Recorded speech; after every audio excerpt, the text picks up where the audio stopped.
How to fix AliExpress locked account. So if you want to fix your AliExpress locked account, then what you need to do is first you need to make sure that you have a stable internet connection.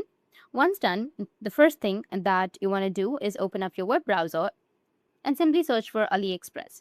Or if you have the AliExpress application, you can just open it up. And if you're trying to log into your current account and you're not being able to, there might be a few reasons why. So here I've searched for AliExpress on my browser. You can also just simply tap on the official link, which will take you to the official website. Here you can see in order to sign in, you just need to simply go with the sign in option, which will be on the top, or just simply go with the account, which will be on the bottom right, and just simply go and sign in. If you don't have an account, just simply go and register and sign into your account.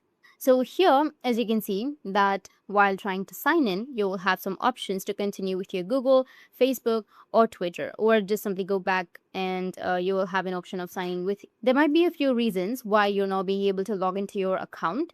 It might be because you've tried many times and entered the wrong password. AliExpress will automatically lock your account due to suspicious activity, or it might be because you have violated some terms and conditions of the app or the website.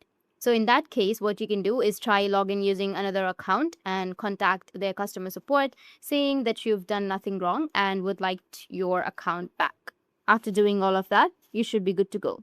That's it. And if you have any questions, feel free to comment below. Thanks for watching.